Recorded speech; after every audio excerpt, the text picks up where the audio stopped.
इस देश में जो आदिवासी है वो राज कर रहा है। इस देश का राष्ट्रपति हमने आदिवासी को बना दिया है।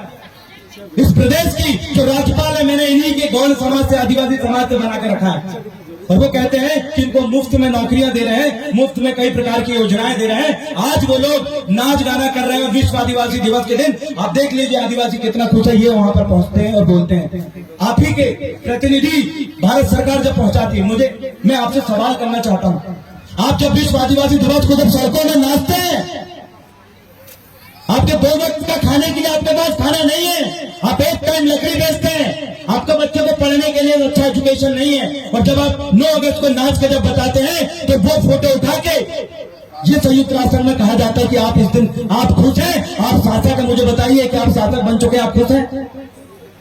आपकी हालत देखिए, हालत देखिए, आप नीचे से ऊपर तक देखिए। इस देश में राज किसको करना चाहिए था, इस देश में शासन किसको करना चाहिए था, लेकिन आज मूल मालिकों की ये हालत है कि जंगल में उनके हाथ में षड्यंत्र पूर्वक बंदूक थमा दिया गया है। उसके जिम्मेदार कौन है, हमें उस पर भी चर्चा करनी चाहिए। साथियों, आपको एक बात हमेशा अपने दिमाग में याद रखना, जो सत्ता में रहता है विकास उसी का होता है। आपको पता है मुगल कालों में जब मुगल शासन था उस समय किसका राज था, किसका विकास हुआ था? मुस्लिमों का विकास हुआ था, क्योंकि वो सत्ता शासन में थी। और जब ब्रिटिश काल आया तो क्रिश्चियनों का विकास हुआ मेरे साथियों। जब अंग्रेज आए उन्होंने क्रिश्चियनों का बहुत जमकर विकास किया, जगह जगह चर्च बनाए, जगह जगह उनकी बहुत संपत्तियां हैं। और जब हिंदू काल आया तो हिंदू काल में ब्राह्मण समाज सबसे उच्च पायदान में बैठा, सबसे ऊपर पायदान में बैठ के शासन सत्ता संभाल रहा था, और आज भी संभाल रहा है। आज कहीं पर भी आपको शासक वर्ग के लोग ये बाजू में जो बिल्डिंग बन रही है ना, यहाँ दोपहर में मेहनत करते हुए नहीं दिखेंगे। मुझे बताइए, दिखते हैं क्या?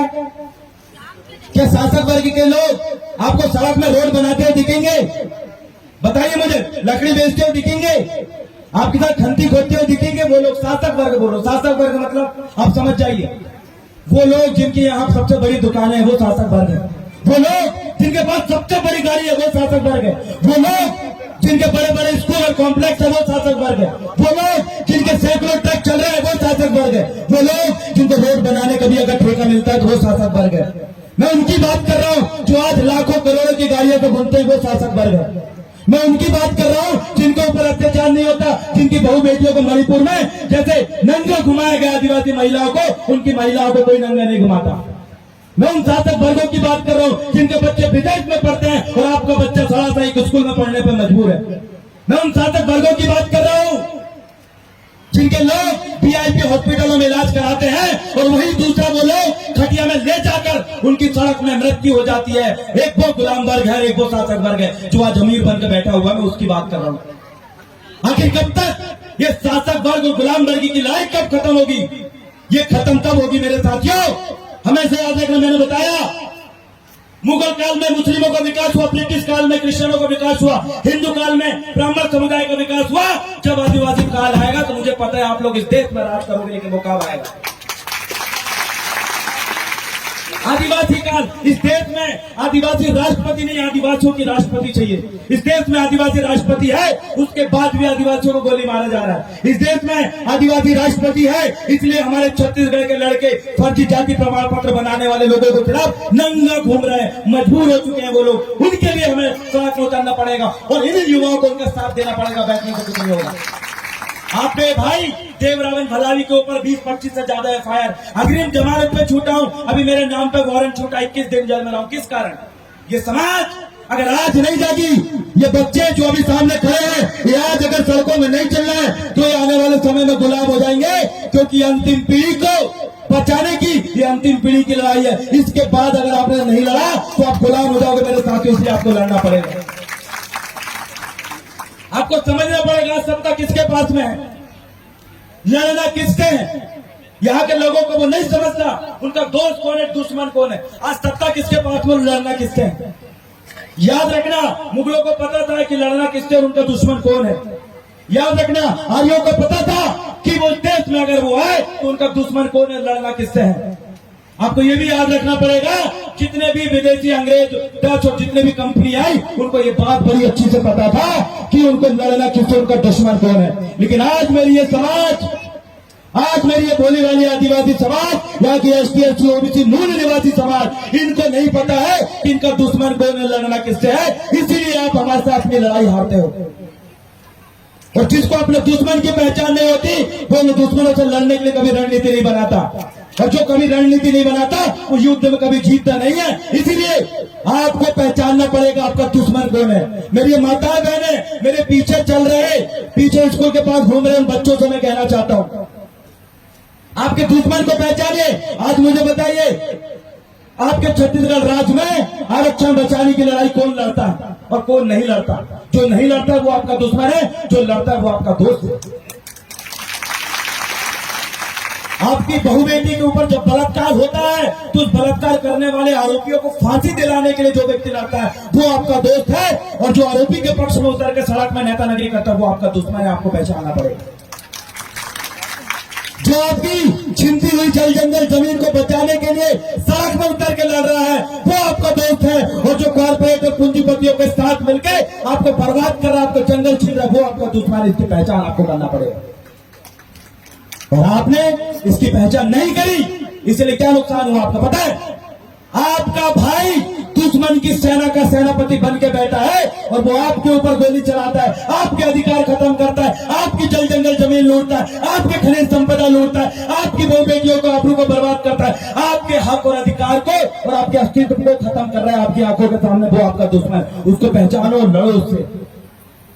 कब पहचानेंगे आप लोग। आज मध्य प्रदेश के अंदर पूरा का पूरा युवा, चाहे गुणवाना के नाम से हो, पूरा युवा एकत्रित होकर सामाजिक तौर पर सड़क में उतर न्याय के लिए भटक रहे, वो ले रहा है। हमारे क्षेत्र में कई ऐसे बड़े लोग हैं जिनके सामने हमारे लोग चप्पल उतार के चलने पे मजबूर थे, जिनके सामने कुर्सी में नहीं बैठ पाते थे, जिनके सामने वो बैठ के खाना नहीं खा सकते थे, जिनके सामने पीला गमछा नहीं डाल सकते थे। ऐसे लोगों के खिलाफ लड़कर आज हमने ऐसी क्रांति लेके आ गए हैं। ऐसे लोगों के सामने गुजर के बोलता जय सेवा, जय गुणवाना, जय बूढ़ादेव। ये जोश मैं आपके अंदर देखना चाहता हूं। आप लगातार सरकार आपके खिलाफ कुछ कानून लेके आई है जो हमारे लोगों को समझ नहीं पाए। आपके खिलाफ यूनिफॉर्म सिविल कोड लाने की एक बहुत खतरनाक कोशिश की जा रही है। वो यूनिफॉर्म सिविल कोड जिसमें समान नागरिकता का अधिकार है, जिसमें समान अधिकार की बात किया गया है, सबको समान अधिकार हो। मैं कहना चाहता हूं, इस देश के जो मूल मालिक है, 5 जनवरी 2011 सुप्रीम कोर्ट का जजमेंट है, इस देश का आदिवासी, इस देश का 8.5% 7% आदिवासी इस देश का मालिक है। वो मालिक जिसने इस देश को बनाने के लिए अविभाजित समय, जिस समय राजा महाराजाओं का शासन था, उस समय जिन लोगों ने 258 से ज्यादा रियासत दी, 7% से ज्यादा जमीन भारत देश को बनाने के लिए दी, आज उनका अस्तित्व खतरे में है। आज उनके नाम पे फर्जी लोग ईसाई जाति बनाकर नौकरी ले रहे हैं, उनके खिलाफ आपको लड़ना पड़ेगा, अन्यथा आपकी पूरी नौकरी छीन लेंगे। समस्त मातृशक्ति पितृशक्तियों को मैं कहना चाहता हूं, हमेशा याद रखिएगा, हमारी समाज मक्कार नहीं है, मुर्दा नहीं है, बेवकूफ भी नहीं है। आज आपके हालात है, चाहे आप गरीबी में हो, अशिक्षा में हो, तो आपकी हालात आपकी वजह से नहीं है, कि हमारे जैसे नेतृत्वकर्ताओं की वजह से है। अगर हम लोग ढंग से काम कर लेते तो गांव गांव मेरी समाज भी जागती और दूसरी समाज की जैसे राज करना सीखती मेरे साथी।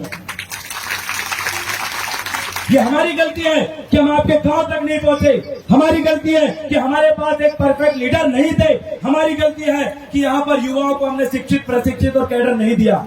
ये हमारी गलती है कि हमने जब बिगड़ती हुई शिक्षा व्यवस्था पे आवाज नहीं उठाया। ये हमारी गलती है जब संसद और विधानसभा में आपके खिलाफ कानून बन रहा था तो हम लोगों ने उसका विरोध नहीं किया। ये हमारी गलती है, और इस गलती को सुधारने के लिए एक मौका आपको देना पड़ेगा, और आपको इस बात को दिमाग में बैठा के रखना पड़ेगा कि जो लोग आज आपके सामने बैठे हुए हैं, आपके अधिकार के लिए लड़ रहे हैं, इन लोगों को अपने गांव में बुलाकर इनके साथ बैठक और चर्चा करनी पड़ेगी, तब जाके एक मजबूत समाज में आपकी गिनती होगी। अन्यथा आपका अस्तित्व ये लोग खत्म कर देंगे और नाम का आदिवासी देश में बचेगा। आज हमें उसको बचाने की लड़ाई। क्या है आज आदिवासी, क्या है आदिवासी? आज आदिवासी के देखते ही लोग कहते हैं ये अशिक्षित है, ये बनवासी है, जंगल में रहता है। आपको देखते ही, आपकी माताओं बहनों को देखते ही कहते हैं कि ये लोग तो आदिवासी है, बेगा, इससे दूर रहो। अरे इस देश के मालिकों से ऐसे बर्ताव किया जा रहा है। आज टाइगर प्रोजेक्ट बनाया जा रहा है टाइगरों को बचाने के लिए। जंगलों को बचाने के लिए वन अभ्यारण्य बनाया जा रहा है, लेकिन इस देश में आदिवासियों को बचाने के लिए कुछ नहीं बनाया जा रहा है। उल्टा उनका जल जंगल जमीन छीन को उनको खत्म किया जा रहा है। इस देश में टाइगर सुरक्षित है, जंगल सुरक्षा कानून बन चुका है, लेकिन इस देश के मूल मालिक आदिवासियों को बचाने के लिए और आपके अस्तित्व को बचाने के लिए कई कानून क्यों नहीं बनता, उल्टा आपको खत्म करने के लिए बनता है। इसके खिलाफ आपको लड़ना है। और अगली बात मैं आपसे कहना चाहता हूं कि जहां बारिश ना हो वहां की फसलें खराब हो जाती है। जहां बारिश ना हो वहां की फसलें खराब हो जाती है। और जिस घरों में हमारे महान पुरुषों के फोटो ना हो, विचार ना हो, उस घर की नस्लें खराब हो जाती है। और मुझे ऐसा लगता है कि हमारी कई नस्लें खराब हो चुकी है क्योंकि इनको आदिवासियत के बारे में जानकारी नहीं है। हमारे बच्चे जिनको ये पता नहीं है, एक मुसलमान बच्चा जब पैदा होता है तो उसका पिता उसकी माता कहती है कि जा मस्जिद जा और अपनी उर्दू भाषा में अपनी संस्कृति का अध्ययन कर, नमाज पढ़ना सीख। एक ब्राह्मण बच्चा जब पैदा होता है तो उसके पिताजी पूरा वेद शास्त्रों का ज्ञान उसको दे देते हैं। उसको पता होता है कि यही मेरी पहचान है, इसको मुझे जिंदा रखना है। एक क्रिश्चियन बच्चा जब पैदा होता है तो उसको बाइबिल का पूरा पाठ बचपन से ही उसकी मां पढ़ाती है। एक सरदार बच्चे जब पैदा होता है तो गुरुद्वारे में ले जाके उनके लोगों से मिलाते हुए कहते हैं, देख बेटा ये तेरा पुरखा, इसके सामने तुझे माथा नवाना है। लेकिन एक आदिवासी बच्चा पैदा होता है तो आप क्या विचार उसके अंदर देते हैं, ये अपने आप से प्रश्न करिए। आज सभी समाज अपनी संस्कृति को बचा लिए हैं, आज सभी समाज ने अपने कल्चर को बचा के रखे हैं, लेकिन आपके कल्चर को आपके सामने खत्म किया जा रहा है और आप कुछ नहीं कर पा रहे। सुबह मेरी डॉक्टर धुर्वे सर से चर्चा हो रही थी और भी साथी आए थे, उनसे मेरी चर्चा और उनसे मैंने पूछा कि आपके गांव में जो गांव की शक्तियां हैं उनके बारे में कि उनको कौन कौन पूछते हैं। तो उन्होंने बताया हमारे गांव में बुढ़ाल बहन है, बूढ़ी दाई है और भी बहुत सारे बहन शक्तियां हैं, इनको यहाँ के ST SC OBC समाज भर पूछती है। मैंने उनसे पूछा कि बाकी समाज क्यों नहीं पूछती, तो उन्होंने कहा कि वो सर नहीं झुकाते। मैंने फिर से प्रश्न किया कि क्यों नहीं झुकाते, तो उन्होंने इसका कोई जवाब नहीं दिया और उनको पता भी नहीं है, क्योंकि आपको सोचने की जो शक्ति है वो भी उन्होंने खत्म कर चुके हैं। आखिर आपके बाप दादाओं के सामने दूसरे लोग जो ST SC OBC से बाहर के वो लोग सर क्यों नहीं झुकाते, क्योंकि उनको पता है कि ये आपका बाप दादा है, आपका पुरखा है। वो पहचानते हैं कि आपका पुरखा कौन है और उनका पुरखा कौन है। लेकिन एक यहाँ की भोली भाली ST SC OBC समाज को ही नहीं पता है कि उसका पुरखा, उसका बाप दादा कौन है, दूसरे का बाप दादा कौन है। इतने नादान बन चुके हैं आज आप। उस नादानियत से बाहर निकालने के लिए मैंने एक क्रांति शुरू किया है और मुझे विश्वास है, इस बात को समझिए, आज आपके गांव की बहन शक्तियों को, देवधामियों को खत्म करके बाहर की नए नए देव शक्तियों को लाके आपके गांव में विराजमान किया जा रहा है।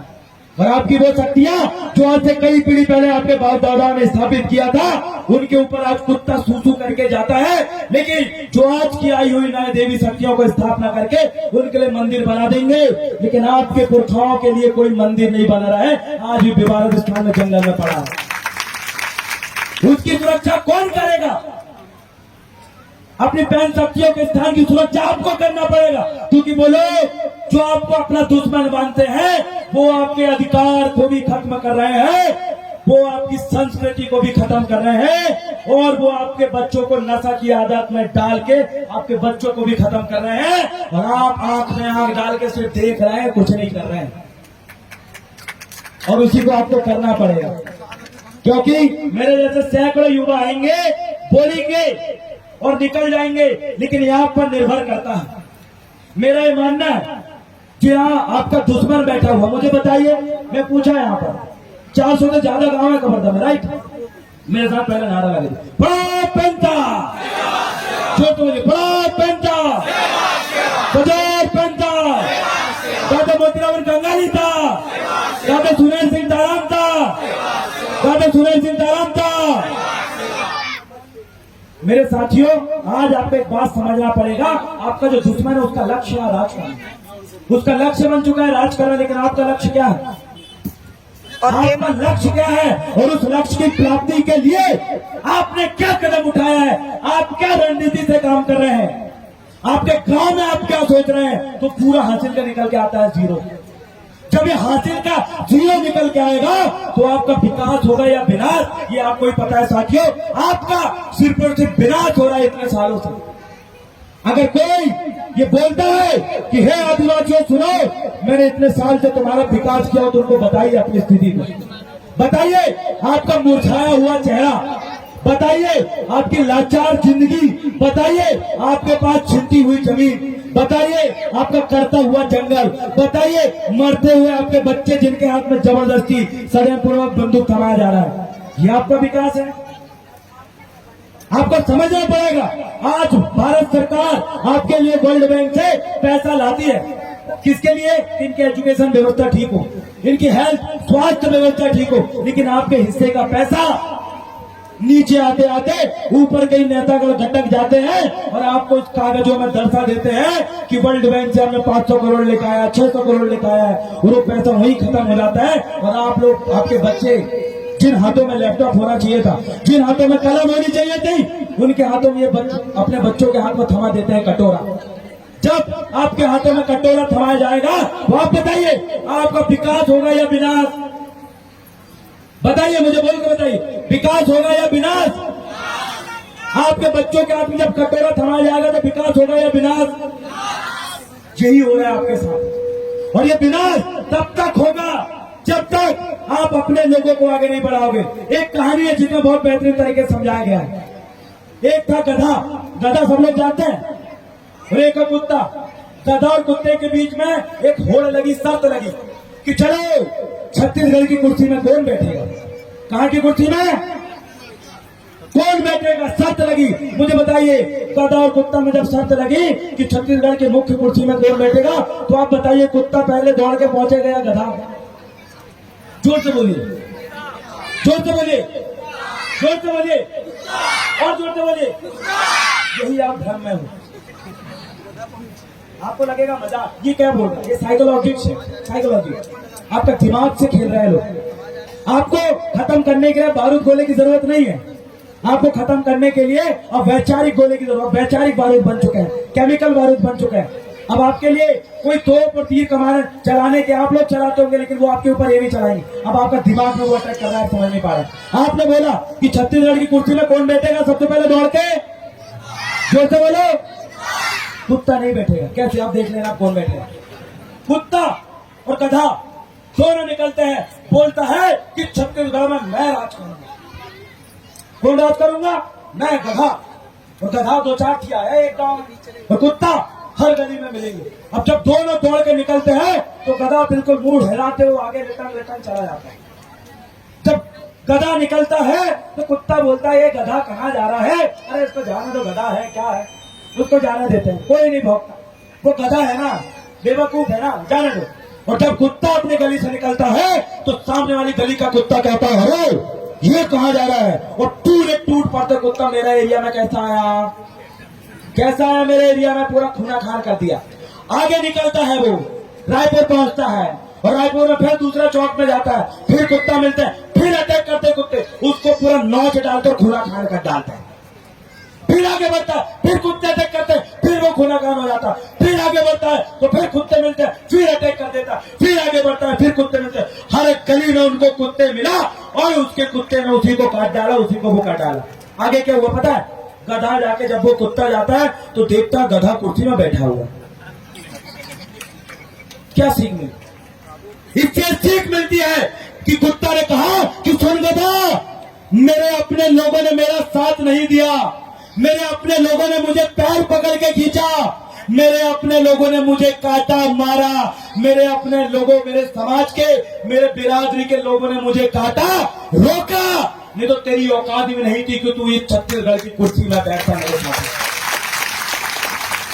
आपके साथ ही वही हो रहा है, आपके साथ ही वही हो रहा है कि जहां आपकी जनसंख्या इतनी ज्यादा है, जहां शेर लोग रहते हैं, वहां ये गीधर राज कर रहा है। कैसा हो गया भैया?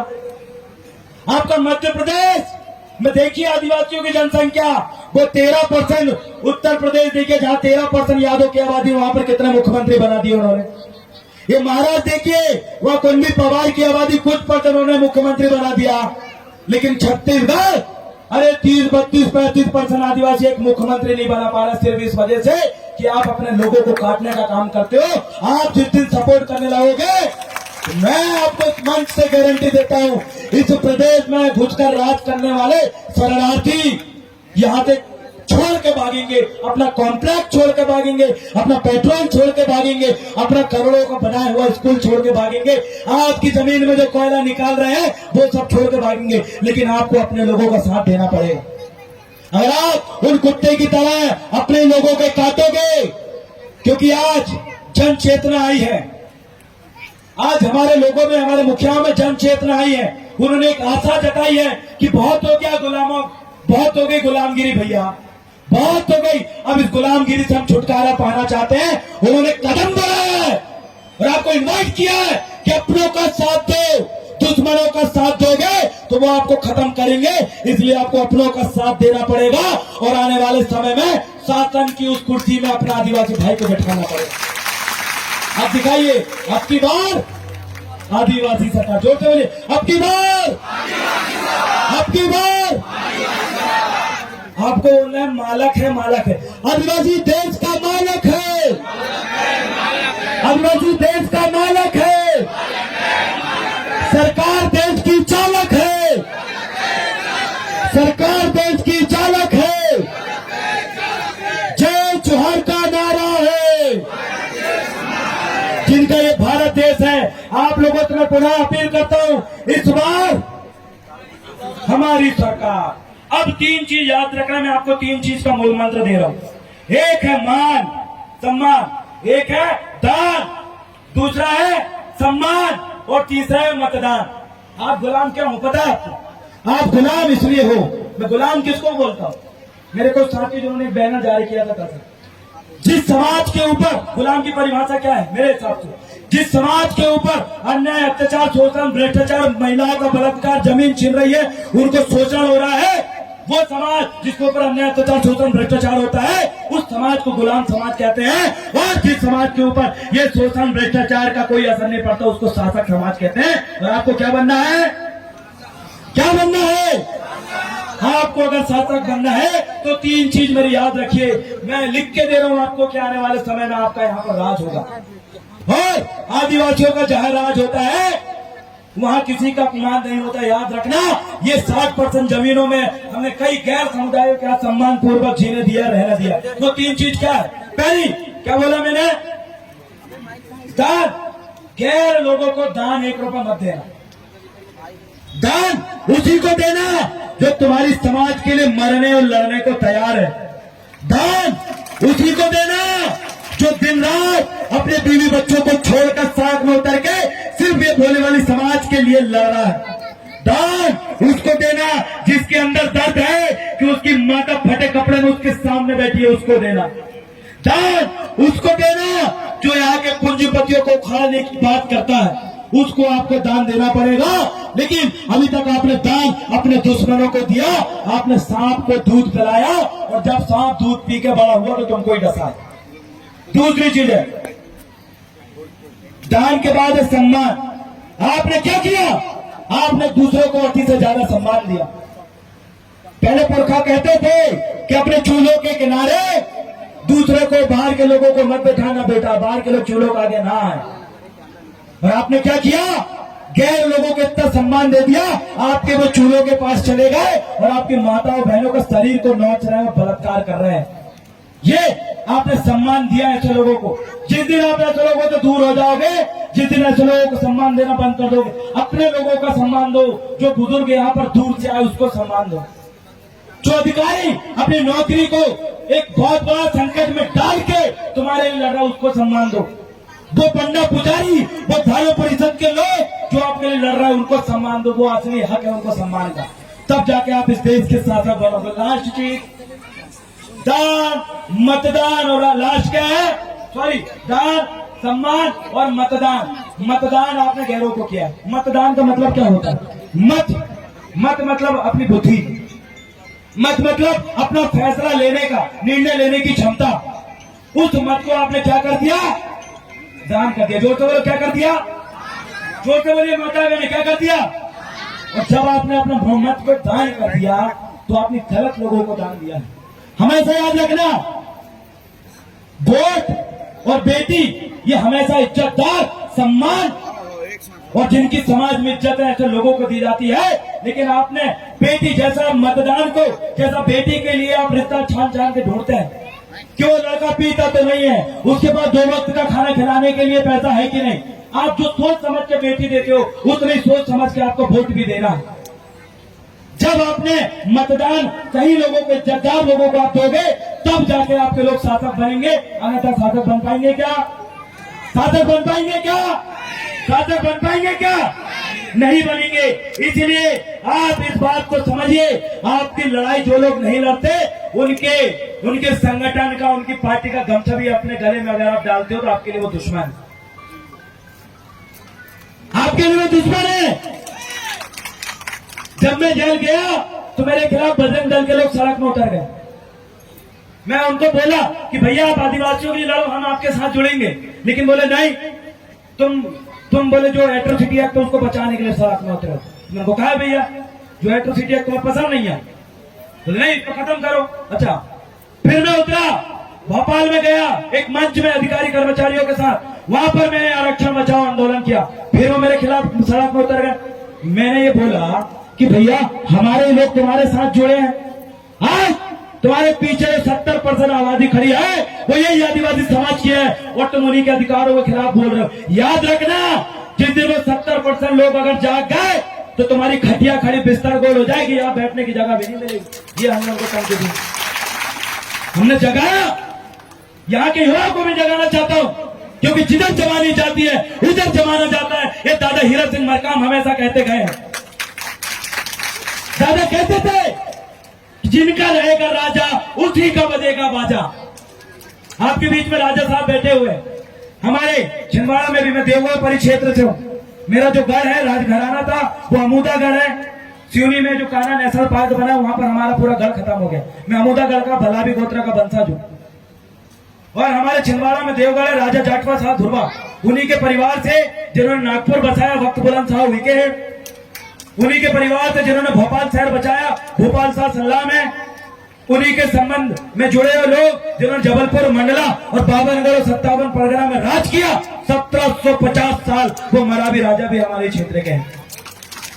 और आपका भी जो संबंध है बाबरगढ़ 57 परगना से, आज आप देखिए आपके बाबरगढ़ और 57 परगना में हमारे पुरखों ने जिनको जमीन सौंपी, जंगल सौंपी, आज मुझे बताइए किसके पास कितना धन दौलत है? ये छत्तीसगढ़ का आप 70 साल पुराना इतिहास निकाल लो, पूरा का पूरा जमीन आदिवासी के नाम पे निकलेगा। राज कौन कर रहा है? सबसे ज्यादा अमीर व्यक्ति कौन है आपके क्षेत्र से? देख लीजिए, एक भी आदिवासी नहीं है। सबसे बड़ा प्राइवेट स्कूल किसके पास है? देख लीजिए, एक भी आदिवासियों का नहीं है। सबसे बड़ा अस्पताल किसका? देख लीजिए, एक भी आदिवासियों का नहीं है। सबसे लग्जरी होटल इस छत्तीसगढ़ में आपका एक कवर्धा या कबीरधाम जिला में सबसे बड़ी लग्जरी 5 स्टार होटल किसकी? आप देख लीजिए। इस कवर्धा में सबसे महंगी गाड़ी से कौन घूमता? आप देख लीजिए। इस कवर्धा के कौन लोग हैं जो अपने बच्चों को विदेश में पढ़ाता है? आप देख लीजिए।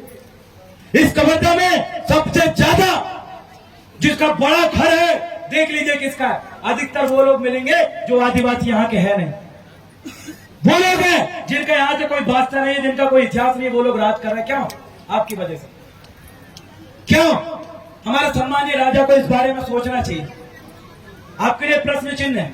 हमने छिंदवाड़ा में राजा कमलेश शाह जी जागीरदार, उनके लगभग अभी मेरे साथ में आए बहुत सारे वरिष्ठ अधिकारी कर्मचारी का, श्री राम धुर्वे जी है, महेश युनाती जी है, और भी हमारे साथ आए राकेश भाई है, तुलसी धुर्वे जी है, श्याम धुर्वे जी है। इन्होंने हमारे राजा की लगभग 120 या 150 एकड़ जमीनों में किसी दूसरे का कब्जा था। ये उस जगह एंट्री करे और राजा को उस जमीन का सही इस्तेमाल करना, हमारे जो प्रॉपर्टी डीलर उन्होंने बताया। और राजा ने खुश होकर उनको बहुत सारी जमीन भी दिया और बोला जाओ समाज के लिए यहाँ पर ट्रेनिंग सेंटर बनाओ, क्योंकि ये समाज जब सीखेगी, प्रशिक्षित होगी, तो यही समाज हमारी तरह राज करेगी। आपको भी ये कदम उठाना पड़ेगा। आज ये समाज भोली वाली इसलिए है क्योंकि ये सोचती नहीं है, क्योंकि ना बिकने वाली समाज विचारों से खड़ी होती है। और जब ना बिकने वाली समाज, आपको अगर अपने समाज में ना बिकने वाले अगर नेता चाहिए, आप बार बार बोलते हो हमारा ये नेता बिक गया, ना बिकने वाला अगर आपको नेता चाहिए तो उससे पहले आपको ना बिकने वाली समाज बनाना पड़ेगा। जिस दिन ना बिकने वाली समाज अगर खड़ी हो गई तो याद रखना वो तुम्हारा नेता बिक जाएगा, लेकिन ये समाज अपने स्थान से टस और मस नहीं होगी और बोलेगी कि तुम दलाल हो सकते हो, हम दलाल नहीं हो सकते। वो समाज आपको खड़ा करना है। इस देश के मूल मालिकों से मैं बोल रहा हूं, 193 देशों में राज करने वाले मूल मालिकों से मैं बोल रहा हूं कि जो जिस विश्व आदिवासी दिवस को आप मना रहे हो, आप कसम खाओ कि अपने दुश्मन की सेनापति आप नहीं बनोगे। कसम खाओ अपने दुश्मन का झंडा और गले में गमछा आप नहीं डालोगे। कसम खाओ कि अपने समाज के लिए लड़ने वाले लोगों के लिए आप अपनी जान न्यौछावर करोगे, क्योंकि ये क्रांति खून मांगती है, बलिदान मांगती है, तब जाके आप इस देश के राजा बनोगे। अन्यथा आपके पास अभी यहाँ कितने लोग हैं जिनके पास 100 एकड़ जमीन? हाथ ऊपर करो सामने वाले, हाथ ऊपर करो जिसके पास 100 एकड़ जमीन। इक्का दुक्का लोग भी नहीं दिख रहे। 100 एकड़ जमीन नहीं है। हालत इतना गंभीर है। मैंने क्या बताया? क्या सड़क में काम करते हो आपको कौन दिखता है? आदिवासी। कौन दिखता है? जोर से बोलिए, कौन दिखता है? दूसरे क्या बड़ी मजदूरी करते हो आपको कौन दिखता है? दूसरे क्या बिल्डिंग बनाते हो आपको कौन दिखता है? सड़क में काम करते हो कौन दिखता है? हमारी करते हो आपको कौन दिखता है? लकड़ी बेचते हो आपको कौन दिखता है? ये आपकी समाज की हालत है। यहां और भी समाज बैठी हुई है, उस समाज का अपना एक सम्मान, एक सोशल स्टेटस है, सामाजिक स्टेटस है। जब उस समाज के घर में कोई कार्यक्रम होता है, शादी होता है, तो लोग छाती तान के जाते हैं और बढ़िया भोजन करते हैं और एक समाज को देखते हैं, बोले वाह आप फलाने अधिकारी, आप फलाने व्यापारी, आपके पास इतना एकड़ जमीन, आप फलाने की जगह के विधायक, आप फलाने जगह के सांसद, बड़ी बड़ी बातें चलती है।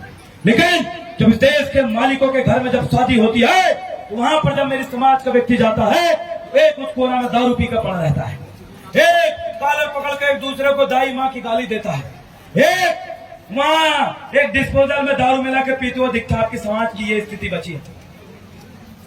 मुझे बड़ा दुख होता है कि मेरी समाज के वरिष्ठ लोग ये सारी चीजें देखते हैं, और वो अधिकारी जो अपने घर में टीवी और बीवी में खुश रहते हैं, लेकिन उनके समाज के लोग भिखारी की हालत में काम कर रहे हैं, उनको भी ब्याज जगाने के लिए आया हूं मेरे साथी।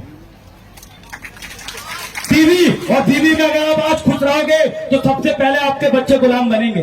आने वाले समय में मशीनों का युग आ रहा है, मशीनों से सारा काम कर लेंगे। जब आपके बच्चों के पास कोई रोजगार नहीं बचेगा तो ये गरीब जो आदिवासी आपको दिख रहा है, ये वही जंगल में जाके अपना पेट भर लेंगे, ये दूसरी जगह काम करते हुए पेट भर लेंगे। लेकिन मुझे सवाल है अपने वरिष्ठ जनों से, जो अपने बच्चों को आंदोलन में नहीं उतारते, उनके बच्चों को ना रोजगार बनता, न खंती खोटते बनता, नहीं वो अपने पीठ में बोरी ढो सकते। तो सबसे पहले गुलाम कोई बनेगा तो अधिकारी कर्मचारियों को बच्चे बनेंगे। इसलिए अपने बच्चों को लड़ना सिखाइए, अपने बच्चों को बताइए कि समाज के लिए देखो जागना पड़ेगा। अगर नहीं जागा तो अंतिम पीढ़ी को बचाने की, अंतिम पीढ़ी की अंतिम लड़ाई है, इसके बाद कुछ नहीं बचने वाला। इसलिए आपको इस बात को समझना पड़ेगा। अगली चीजें मैं आपसे कहना चाहूंगा, आपको जो नौकरी मिली है वो है प्रतिनिधित्व के कारण मिली है, और प्रतिनिधित्व पुरखों द्वारा चलाए गए आंदोलन का प्रोडक्ट है। आपके पास आज जो जंगल में कैसे बचा है? आपके बाप दादा, हमारे बाप दादा बिरसा मुंडा, कुमराम बीबू, बाबूराव सिडमा के गुंडादुर, इन लोगों ने अंग्रेजों से लड़े तब जाके जंगल बचा। इन लोगों ने अंग्रेजों से लड़े तब जाके तुम्हारे लिए आरक्षण बना 1935 के संविधान में। इन लोगों ने उस समय लड़े तब जाके भूमि संपादन अधिनियम बना जमीन बचाने के लिए। इन लोगों ने उस समय लड़ा तब जाके आपको सभी प्रकार के टैक्स से मुक्ति अंग्रेजों ने दी थी। आज जिन पुरखों ने अपने खून सींच के, अपना बलिदान देके, अपनी गर्दन कटा के, अपने आप को कुर्बान करके जिन अधिकारों को वो जल जंगल जमीन और खनिज संपदा को दिए, आज उन्होंने तो बचाने के लिए लड़े तो आपको बचा के दे दिए, लेकिन आप तो आज बचा भी नहीं पा रहे हैं। उन्होंने आपके पास सौंपा कि तुम्हारा काम है खनिज संपदा बचाना, लेकिन तुम बचा भी नहीं पा रहे हो, सिर्फ उधर उजड़ता जा रहा है। यहाँ अडानी आता है, अडानी आके पूरे जंगल को काटता है, उन जंगलों को, जिन जंगलों को सींच के अपने बाप दादा और पुरखों की तरह हमारे लोगों ने बड़ा किया, जिन जंगलों की सुरक्षा करते हुए हमारे नन्हे मुन्ने बच्चों ने अपने बलिदान दिया है, आज उन जंगलों को उजाड़ा जा रहा है। उसके लिए कौन बोलेगा? उसके लिए आवाज कौन उठाएगा? मेरी समाज, आपको आवाज उठाना पड़ेगा। आपको बोलना पड़ेगा। और आपका अपना एक पहचान है। आज 4 बार मैं दिल्ली में जंतर मंतर में आदिवासियों की संस्कृति बचे, इस हेतु मैंने आंदोलन किया 4 बार। उसमें हम लोगों ने कहा कि भाई जो आदिवासी लोग हैं वो इंडिजिनस पीपल है। इंडिजिनस पीपल मतलब वो ओरिजिनल नस्ल, देसी मक्का, देसी ज्वार, देसी कुटकी आपने देखे होंगे, ये देसी है। इसमें मिलावट है क्या? मिलावट है क्या? ये देसी मक्का, देसी कुटकी, देसी ज्वार, इनमें मिलावट नहीं है, ये देसी है। और एक आती थैली वाला मक्का, हाइब्रिड वाला, एक आता थैली वाला मक्का जिसमें बहुत मिलावट है। तो जो जिसमें मिलावट नहीं है उसको कहते हैं इंडिजिनस ब्रीड, और जिसमें मिलावट है उसको कहते हैं हाइब्रिड। तो आप इंडिजिनस ब्रीड हो या हाइब्रिड हो, बोलो। और इंडिजिनस देश का मूल मालिक ओरिजिनल है, जिसकी माँ बाप से लेके मामा से लेके सब ये गौंड समाज से, आदिवासी समाज से थे, जिसने गैर समाज में शादी नहीं किया क्योंकि उसका रक्त शुद्ध रहे, उसका वो मिक्स ना हो जाए, उसका नस्लीय भेदभाव ना हो, वो उसके अंदर का खून मिक्स ब्रीड का ना हो जाए, वो क्रॉस नस्ल का ना बने।